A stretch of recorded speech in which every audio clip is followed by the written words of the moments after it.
Thank you, Peter. And I'd like to start by thanking the NCSE for the invite to present here this morning, because I have, over the years, devoted a lot of my life to teaching. I'm passionate about teaching children with special educational needs, and later then in my career I have focused on teacher education, preparing teachers to build their expertise and the capacity in schools for inclusion. So I was delighted with the opportunity to prepare to revisit the research on this topic and to reconsider and reflect and share those reflections with you this morning. And I was also acutely aware when we came in for the photographs earlier, we went down onto the stand, and I was aware as a dub who grew up around the corner from the daddy of the famous Brogans. I thought, this dub in pink, this is going to be my moment in Croke Park, and something for me to share with the grandchildren. So I'm delighted to be here, and thank you. The presentation is in 6 sections. The first section, I'm going to look at terminology on professional development. In the second section, I'm going to look at the efficacy of, the core features of professional development and the efficacy of different types of professional development activity in general. Then I take a brief look at the relationship between special and inclusive education. In the fourth section, then, I'm going to look at professional development relating to teachers' attitudes and beliefs and their knowledge about practices for inclusion. And that's followed then by a more specific focus on research about professional development that supports teachers' understanding of diversity and their expertise for including learners with diverse educational needs. And that leads us then to revisit that relationship between special and inclusive education, where in the final section I'm focusing on research that relates to professional development, enabling teachers to work with and through others. And students who've been on our courses in the past, and I was speaking to some of them this morning, will know that that's stolen from Lanny Florian. Okay, so we'll move along gently now to the, we're heading down, taxiing down the runway.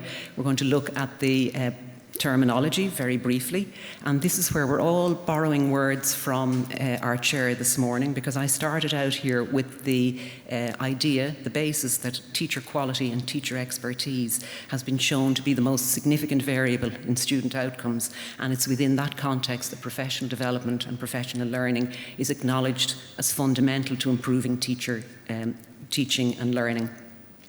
So acknowledging the debate around professional learning, professional development, that terminology, and the plethora of definitions, the understanding that's underpinning the use of the term in today's presentation, I'm drawing from the definition of continuing professional development that comes from the Teaching Council, where it's defined as lifelong teacher learning and comprises the full range of educational experiences designed to enrich teachers' professional knowledge, understanding, and capability throughout their careers. And Cusson develops on that definition of continuing professional development, referring to it as being synonymous with teachers' professional learning. And that kind of interchangeable use of the terms is picked up then in the second definition, that inextricable link between professional development and professional learning, in the statement from Darling, Hammond and colleagues' definition as structured professional learning that results in changes to teachers' knowledge and practice and improvements in student learning outcomes. So the overall point here, we're focusing now today on talking about the range of experiences that extend teachers' professional learning over the course of their teaching careers, and that such expertise then is continually developed and impacting positively on student learning and student outcomes. Okay. So now, looking at the core features of professional learning, as we know, can occur in multiple contexts, and in classrooms, school communities, and in professional learning programs. But in terms of the efficacy for facilitating and sustaining pedagogical change and developments to teachers' practice, research favours models of professional development learning that involve active and inquiry-based learning, and that are collaborative, and that are of high professional relevance to the teachers, to all the group members, and that are embedded in the contexts of teachers' work. Also reflecting the kind of social constructivist model of professional development and the significance of scaffolding for supporting adults and people's learning, research supports professional learning opportunities that draw on the expertise of the more knowledgeable other to support teachers in developing deeper understanding and embedding their changes in practice, and in embracing new beliefs and being kind of competent problem solvers in their own contexts. So apart then from the more knowledgeable other in encouraging teachers to adapt new practices, they also have a pivotal role in terms of providing feedback on practice to help teachers with developing their practice with consequent changes then for student learning. And then looking at the content, the kind of the focus, the professional learning content of professional learning programs, research would highlight here the importance of focusing on kind of balancing knowledge of curriculum skills with knowledge of the most effective teaching practices and strategies for facilitating student learning. And they're referred to in the literature as the pedagogical content knowledge. So research would say that having thought through that pedagogical content knowledge will produce more meaningful change to teachers' practices, and again with an impact on student outcomes. Now, I haven't mentioned leadership. It's not a bullet point there because I'm limiting the text, but obviously leadership is also critically important in terms of developing a culture, a collaborative culture, where teachers can work collegially in terms of trust and respect in their contexts. So the takeaway point here is that although these core features emerge from research in education, on professional development in education generally, we have no reason to believe that they won't work in professional development around inclusion. So they merit attention in the design of professional development programs. Now, just moving on then to the kind of the different types of activity in professional development activity. Research again has looked into into different types of activity as mentioned on the slide. So looking at the conferences and workshops, they have been effective in terms of helping teachers to develop their knowledge, but research would indicate limited impact in terms of affecting changes to practice and impacting on student achievement. Looking at in-service training, this in the past received not the most popular of a press in terms of research outcomes, but more recently where that research has focused on job-embedded and context-specific issues for teachers, where it has been involved a high level of collaborative engagement and high levels of participations of the teachers taking the training, the research outcomes are more favourable. Looking then at online modules, these are very effective in terms of the reach and the flexibility and people's time management taking online programs. But again, research by Jimenez would show that while teachers gained knowledge and indicated improvement, more positive attitudes, they had difficulties with applying what they were learning on the content in practice in their own settings. Looking at professional learning communities, the research is favourable around this in terms of the collaborative activities that, like reading, discussion, identifying issues, observing one another practice, observing videos of practice and critiquing and generating reflective dialogue. So research would be quite favourable in terms of professional learning communities and the impact of those on teacher learning. Coaching then, research is positive in terms of supporting the kind of the guidance that teachers can get about their practice, because coaching and mentoring allows that opportunity for teachers to collect and monitor data on the practices that they're implementing, to review that and then to reflect on ways that they can enhance their practice. So that can help with that and with problem solving and addressing challenges. And there's also the affirming aspect around coaching and mentoring, which can be critical in helping teachers to embed and sustain practice.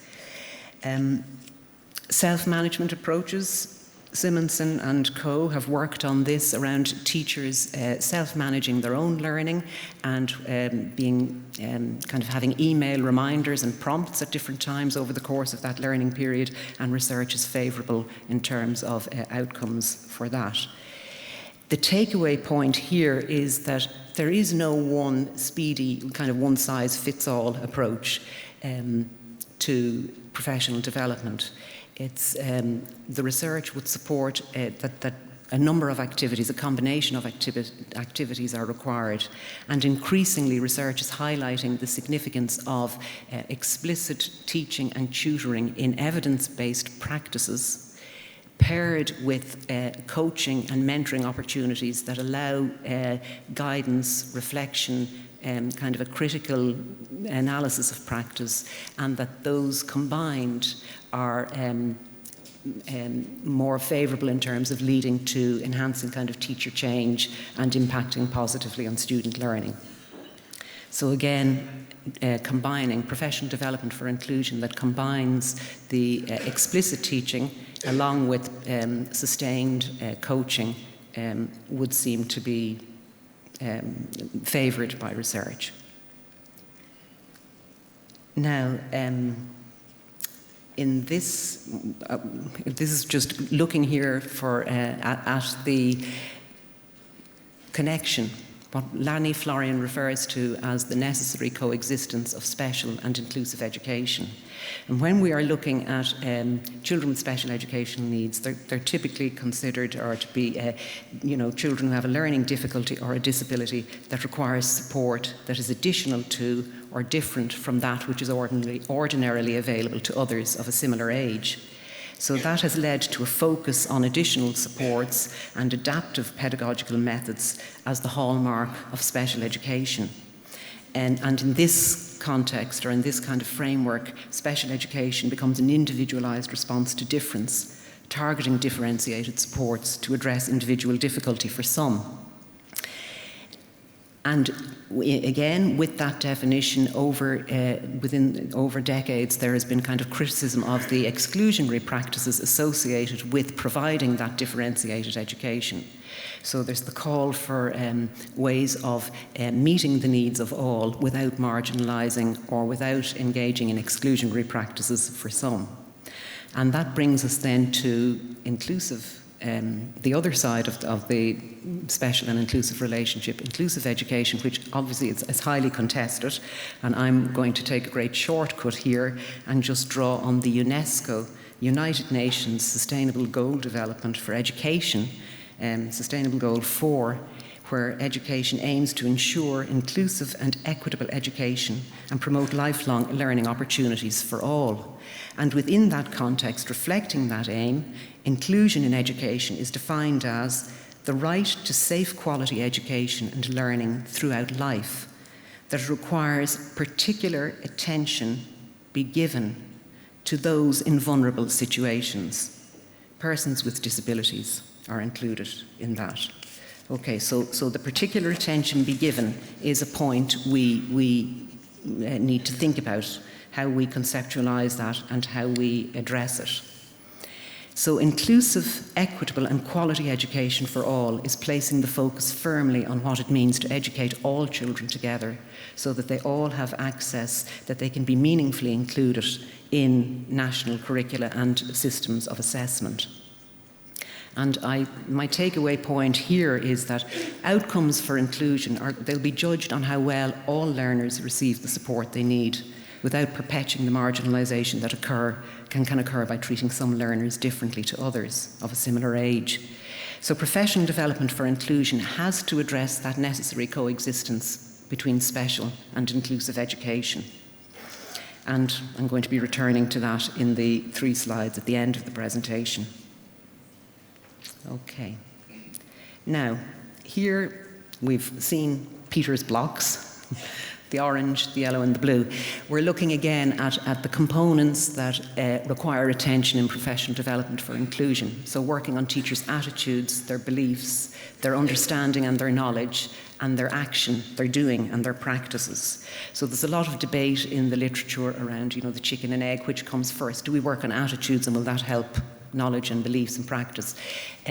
Clark and Hollingsworth have a kind of a reciprocal interactive way of understanding how development and learning can occur. And they would be highlighting that learning needs to occur in all 3 areas for changes to practice to occur. Roos looks at identifying 2 areas that if 2 of the components are addressed, then learning can happen in the 3rd. But the important point is that there is a challenge here for people involved in professional development to employ effective pedagogies in their teacher learning that will develop, that will target teachers' attitudes and beliefs, teachers' knowledge, and teacher practices. And the teacher practices is key because the little grey blocks that Peter was showing you are indicative in terms of at initial teacher, graduating from initial teacher education, the skills around practice were lower, and the attention that we give to the detail of practice in our professional learning courses for teachers is important. Okay. Now, the research then looking at inclusion, professional learning for inclusion, I am then going to, in the next few slides, look at it in terms of attitudes and knowledge and practice. So, have we moved? Yes, professional development in terms of the attitudes. It's a nice one to summarise because professional development generally has, where it has targeted teacher attitudes and beliefs, has been favourable. The outcomes have been favourable.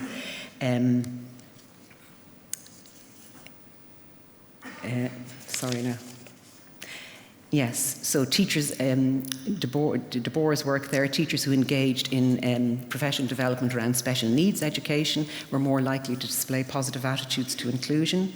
The work of Peters and Reed looked at discursive practice in a master's education programme in Columbia to help teachers to challenge their kind of hegemonic and existing beliefs and to revisit those.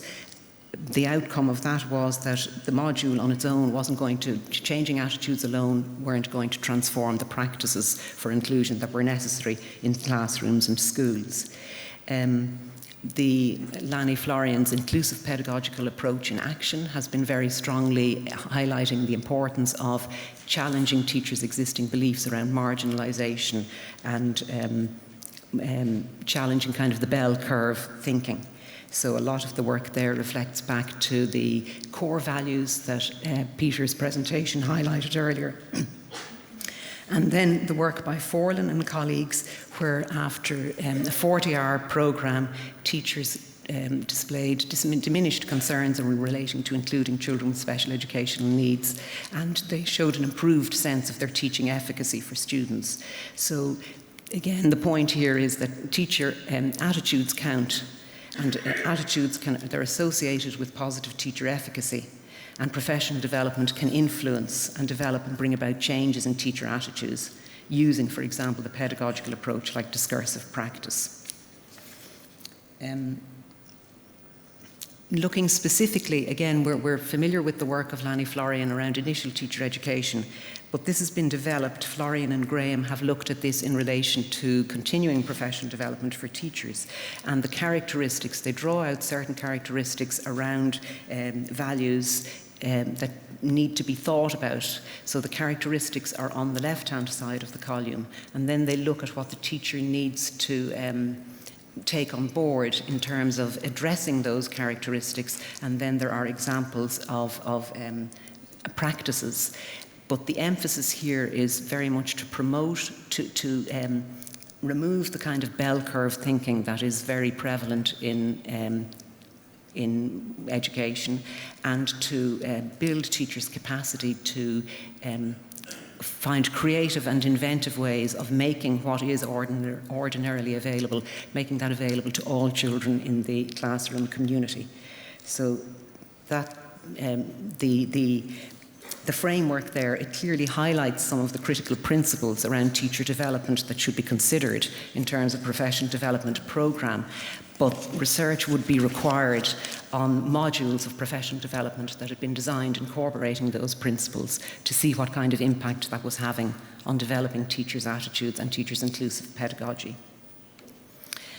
Another promising model comes from the work by Messiu, which draws on the Japanese model of lesson study. And this study was carried out with post-primary schools in Portugal, England and Spain, where the teachers worked in groups of 3 to devise lesson plans collectively that were aimed at creative, inclusive learning environments and including all students in the learning activities and the curriculum content. And students were also consulted around the activities, their preferred activities, and these were then incorporated into the lessons. So the outcomes, the findings were favourable in terms of teacher learning and also students, the teachers reported that the students exceeded teacher expectations in terms of their performance and their learning. But central to that lesson study experience was teacher collaboration and that willingness to listen to the views of colleagues and students. So the takeaway point here, when you look at how the lesson study experience was set up as a professional learning experience, it incorporates a lot of those core features of essential kind of effective professional development that were in the earlier slide, because the lesson study allows the experience to be job embedded and context specific, and it has a specific focus on content knowledge and student learning. It's providing active opportunities for learning for the teacher, and it's allowing them to engage in experimentation around practices, and obviously it involves collaborative inquiry and purposeful reflection. So that those core features being incorporated in lesson study kind of reinforce the promise of it as offering an effective form of professional development for teachers. But moving on from those kind of key areas, when you then look for research that details the specifics of practice. What practices are teachers engaging in when they are including children with special educational needs in their classrooms? So we dig a little bit deeper into the research. I'm saying we, okay, because I'm including everyone here now. But when I did my digging, when I found that kind of sharpening the focus on the impact of professional development and looking to be able to detail those specifics of practice that support the inclusion of learners, that invariably led me to research on professional development that was associated with developing teacher understanding of diversity and teacher knowledge and competencies relating to specific aspects of diversity. So the research, these studies, when you want to look at the practice, what am I going to do to include these children?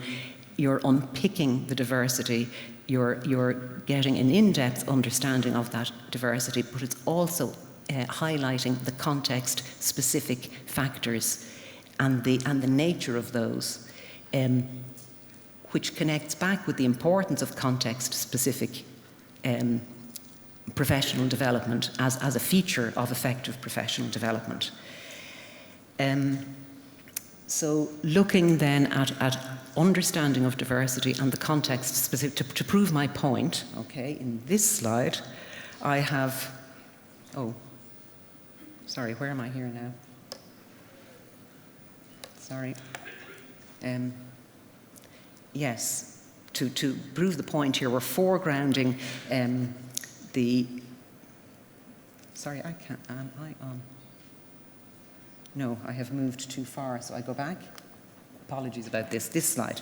To prove the point, pardon me, I have selected 4 studies that connect back to 2018, okay?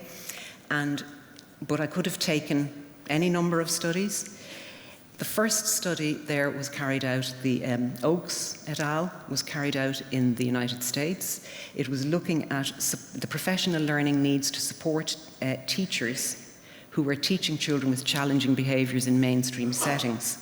So the teachers needed professional learning around using effective positive behavioural interventions.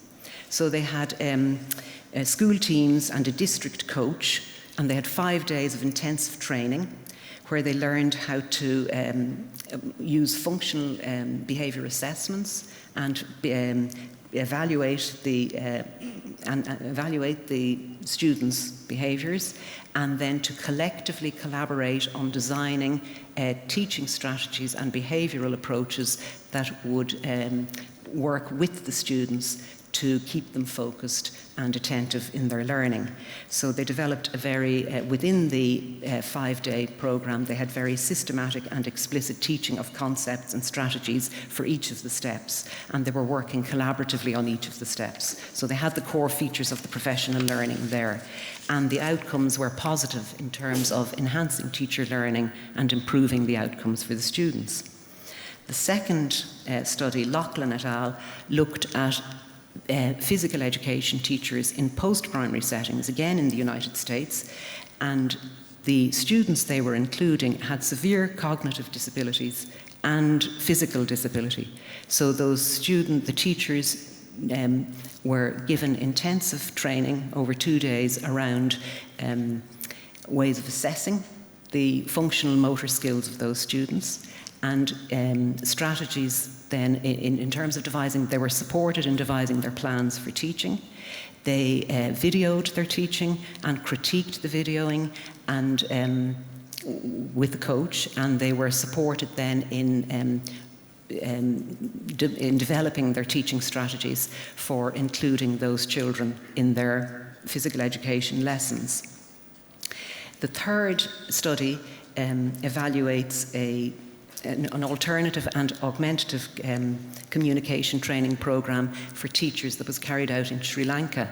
And because of the economy there, the access, students wouldn't have the access to the same IT as people would have here. So there was a very high requirement on teachers collectively to devise the resources. But again, in the training, there was a 6-step approach to training, again delivered over a short time, but the importance of assessing students at baseline, of explicit teaching of the communication strategies to those teachers, videoing the teachers in action, critiquing the videos, collective sharing of strategies for developing the alternative and augmentative communication strategies for those children. And again, the research had positive outcomes in terms of teacher learning and student learning. And then the fourth study is a little closer to home. This was carried out by a colleague of ours in the School of Inclusive and Special Education, Tish Balfe. And Tish used a social constructivist model of professional development to help to explore adults' interactions, the strategies that they were using to develop the communication competencies of their children who are young, infrequent communicators with autism. So this was a 36-hour professional development program delivered out over the course of a school year. And again, it worked on getting baselines of the students' communicative competencies, looking at teacher strategies, being taught by the more knowledgeable other, being taught explicit teaching of facilitative and encouraging strategies to elicit communication from the children. The teachers had opportunities. There were teachers, 6 teachers and 6 special needs assistants and their students. So the 12 adults involved in the, 10 adults were involved in the professional development, videoed their practice over the course of the rollout of the programme and brought those videos back for sharing in the group and for, again, for critical reflection and dialogue. And the findings of that study, again, showed changes in teachers, very favourable changes in teachers' communication with the children, where the initiations of the children had greatly increased and the teachers were using way less directive interactions with their students and a far higher number of facilitating and eliciting strategies.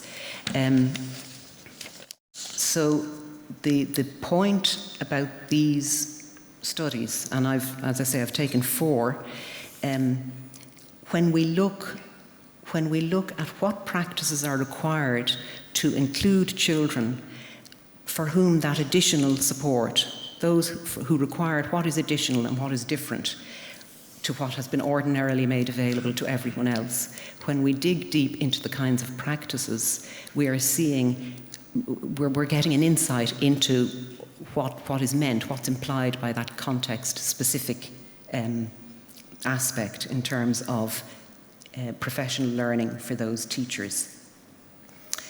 Okay, so now I am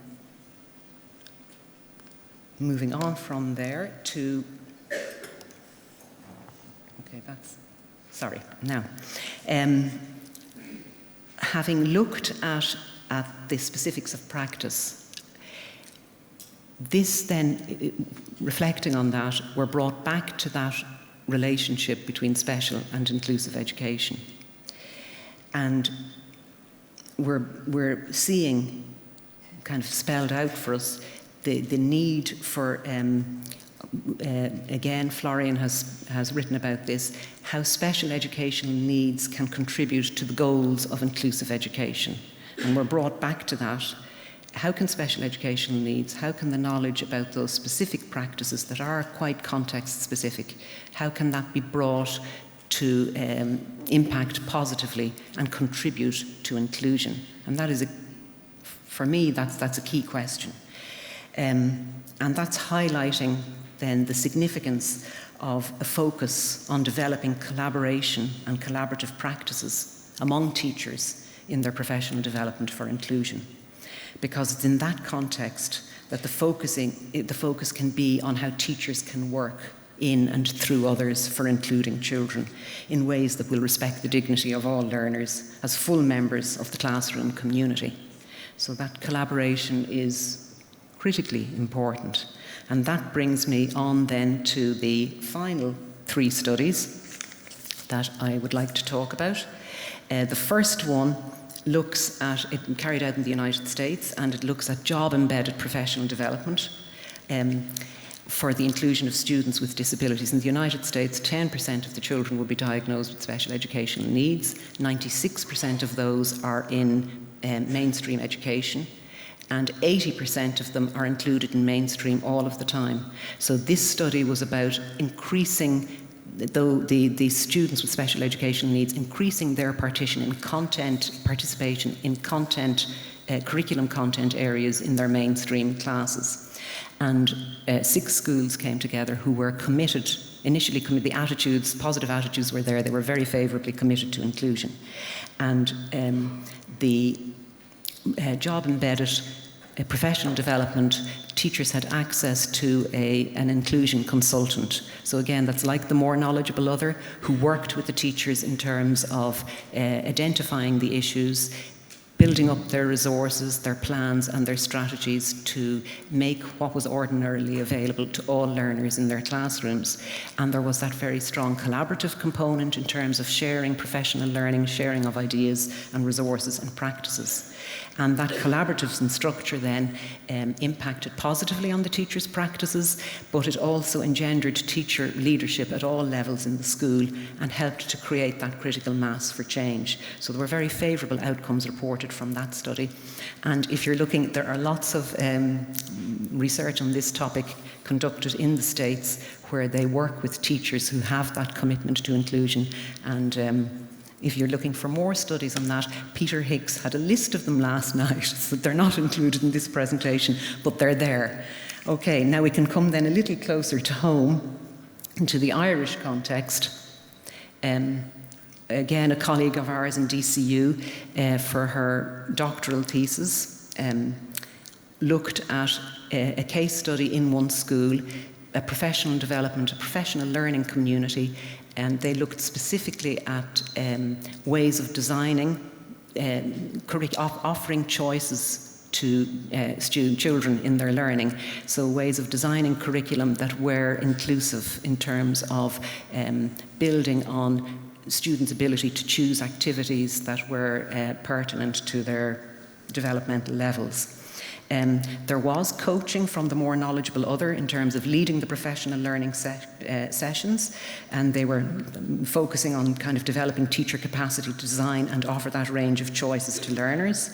They were involved in gathering baseline data and data on learner progress, and they were using that then on an ongoing basis to inform the menu of choices being made available to students out over the rollout of the programme. And there was strong emphasis on adult sharing in those professional development experiences. Again, the findings were favourable. There were improved learning outcomes for the learners, enhanced teacher confidence in their expertise to include all of the children, and enhanced collaboration and professional relationships within the school. So favourable outcomes there, and there is that research, there's a publication on that in the International Journal of Inclusive Education, Brennan, King and Travers to follow that up. So that's a good example there of professional development being guided by the more knowledgeable other, building on the collaboration and teasing out that kind of special and inclusive education relationship. And the study then that I'm going to end on, Peter will be relieved, he doesn't have to hit that glass, is a study that I was involved in with a colleague of mine, Fiona King, who's here. And this was an evaluation of, we evaluated our graduate diploma in special educational needs programme. We evaluated teacher learning, so over a number of years after they had completed the programme. So the study combined a survey of their teachers' perceptions around their how their knowledge had changed and their practices had changed, and it also incorporated qualitative. We visited the schools, we observed practice, carried out documentary analysis, and we had focus groups with teachers, and we interviewed parents and children with special educational needs who were being included. And overall, the outcomes of the professional development were favourable. Teachers they were very positive about their ability to devise plans for supporting students with individual needs, and about implementing those in practice. But there were issues around the collaborative expertise of teachers, and that was particularly important because it was how teachers were going about supporting the contextualisation of those individually relevant learning programmes within the general curriculum. And that's kind of the collaborative piece that required more attention. So because we were satisfied that the expertise was there in terms of really understanding the individual children, but it's a very diluted effect if it's kept within the boundaries of a learning support room, or if it's only released in the mainstream classroom in kind of short bursts of co-teaching. There is potential there in terms of developing collaboration to maximise that individually relevant learning in a way that if it is contextualised within the mainstream, the general curriculum, it can maximise learning for the student, and it can support inclusion and ensure inclusive contexts. So arising from that research, we developed we drew on a model coming from the University of Toronto, and we then further developed it in relation to education.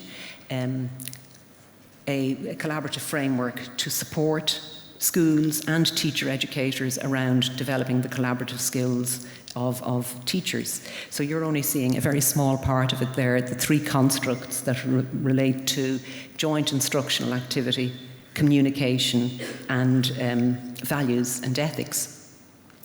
For the rest of there's a right side to that has an awful lot of detail, only it was too, print-wise it wouldn't have been feasible to display it here, but for your very own version you can download very soon the special issue of the European Journal of Teacher Education, because it kind of spells out the framework, and the significance of it is in terms of the instructional activity that has to go on, the understanding of roles, responsibilities, the interdependence of those roles, and kind of accountability in terms of piecing together the programmes for all of the children, the communication, how that information is communicated, values and ethics, how people's roles are respected, how people communicate and engage in critical dialogue to engage in kind of deep level thinking around their practice.